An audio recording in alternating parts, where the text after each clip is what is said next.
नमस्ते दोस्तों, welcome to the channel. तो तुम आने वाली वॉर 2 देखने के लिए बहुत ज्यादा एक्साइटेड होगे, पर तुमको क्या ये याद है कि इसके पार्ट 1 में हुआ क्या था? अगर तो तुमको याद नहीं तो वीडियो को पूरी देखना है, क्योंकि मैं तुमको इस वीडियो में वॉर 1 की पूरी कहानी शॉर्ट एंड सिंपल में समझाने वाला हूँ। और अगर तुमको याद है कि वॉर 1 में हुआ क्या था तो भी चुपचाप वीडियो को पूरी देख लेना, ठीक है? आए हो तो पूरी देख के जाओ, मजा आएगा। तो वॉर मूवी की कहानी कबीर नाम के एक रो एजेंट से शुरू होती है, जहाँ वह फरीद अख्तरी नाम के एक आतंकवादी को मारने के लिए आया था, जिसमें कि कबीर की मदद वीके नायडू नाम का उन्हीं का एक बंदा कर रहा था। पर कबीर फरीद अंसारी को ना मार के वीके नायडू को मार के वहां से चला जाता है, जिस चीज से पूरे रॉ में अब हलचल मच चुकी थी। Defence minister colonel Sunil Luthra को कबीर को मारने का ऑर्डर देती है। वो कहती है कि इससे पहले कि कबीर कुछ और करे, उनको कबीर तक पहुंच के उसको खत्म करना होगा। इस काम को करने के लिए Khalid played by Tiger Shroff उसको ये काम दिया जाता है। इसके बाद कहानी 2 साल पहले चली जाती है, जहाँ कबीर एक मिशन से वापस आ रहा था। और भाई क्या एंट्री है ये! मैंने कम से कम इसको 4 से 5 बार रिवाइंड करके देखा है भाई। तो यहाँ पे कर्नल लुथरा कबीर से यहाँ पे खालिद की सिफारिश करने के लिए आए थे कि कबीर खालिद को अपने यूनिट में शामिल कर ले। यहाँ पे बता दूं कि खालिद के जो पिता थे वो एक गद्दार थे,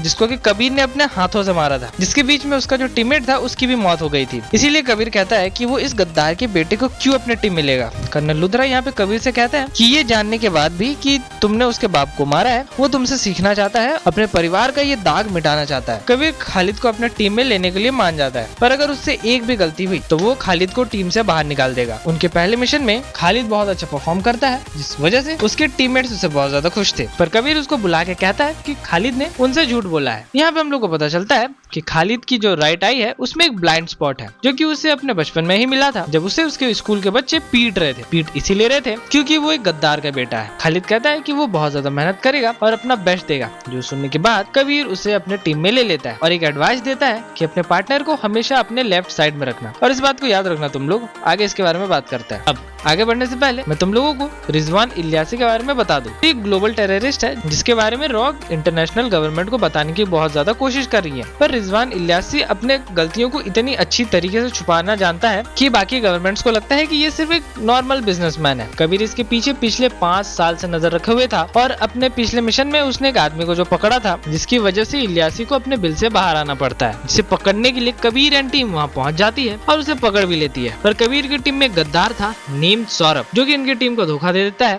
जिस वजह से इलियासी वहाँ से एक बार फिर से भाग जाता है। सौरभ का पीछा खालिद करता है और इस तरफ कबीर को गोली लग जाती है, जिसके बाद उसको 6 दिन बाद होश आता है और उससे पता चलता है कि उसकी टीम अब मर चुकी है और खालिद का भी कुछ पता नहीं है। पर कुछ दिन बाद खालिद बहुत बुरी हालत में समुद्र किनारे मिलता है।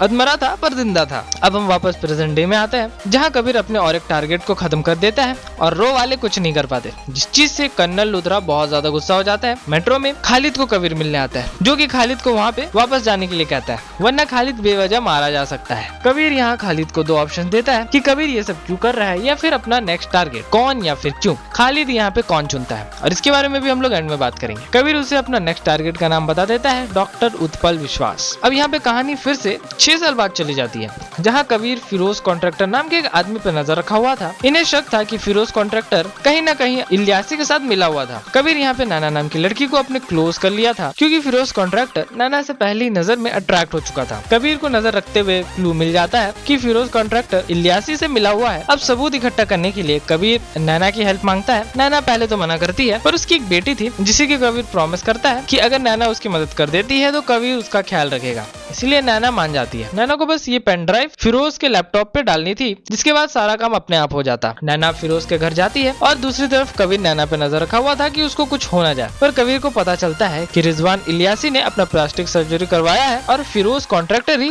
रिजवान इलियासी है। ये जानने के बाद कबीर नैना को बचाने के लिए वहाँ पे जाता है, but it's too late. Firoz ने नैना का काम खत्म कर दिया था। इसके बाद कबीर अपने ही एजेंसी के लोगों पे शक करने लगता है। उसे लग रहा था कि कोई अंदर का ही मिला हुआ है। उसे पता चलता है कि रिजवान के साथ और 4 लोग मिले हुए हैं, इसीलिए वो रोक जाके खुद से ही सबको एक एक करके खत्म करने लगता है। अब तक उसने 2 को तो खत्म कर दिया था और अगले का नाम उसने खालिद को बता दिया था। नाउ सीन वापस प्रेजेंट में आता है। खालिद उन्हें बचाने के लिए अपने साथ दिल्ली ले जाता है, पर वहाँ पे कबीर आके विश्वास से एक डिस्क लेके वहाँ से भागने लगता है। खालिद और कबीर के बीच में यहाँ पे एक बहुत ही अच्छा चीज सीक्वेंस आता है, जिसके एंड में कबीर वो डिस्क लेके वहाँ से भाग जाता है। अब क्योंकि खालिद कबीर को पकड़ने में नाकामयाब रहा था, इसलिए उसको टीम से निकाल देते हैं। खालिद यहाँ पे पता करके नैना की बेटी के पास पहुंच जाता है। कबीर खालिद को यहाँ पे अपना सारा प्लान बताता है। उन पे कुछ लोग अटैक कर देते हैं, जिनको की दोनों मिलकर खत्म कर देते हैं। जिसके बाद कबीर एंड खालिद अपने एक फीमेल टीममेट जिसकी शादी हो रही थी वहाँ पहुंच जाते हैं, जिसको की कबीर ने वो डिस्क दिया था डिकोड करने के लिए। वो बताती है कि इस डिस्क के अंदर हमारी कंट्री के डिफेंस सैटेलाइट्स के कोड्स हैं। मतलब ये है कि रिजवान का यहाँ पे ये प्लान था कि वो इन कोड्स की मदद से जो इंडियन डिफेंस सैटेलाइट है उसको तबाह कर देगा। कबीर ये डिस्क खालिद को देके कहता है कि वो इसे सेफ रखे, पर यहाँ पे हम देखते हैं कि कबीर ने खालिद को धोखा देके उसके ड्रिंक में जहर मिला दिया था। यहाँ पे सबसे बड़ा ट्विस्ट रिवील होता है कि ये खालिद नहीं है बल्कि सौरभ है, जो कि अब तक खालिद का चेहरा लेके घूम रहा है। जी हाँ, हमें पता चलता है कि खालिद तो उसी दिन मारा गया था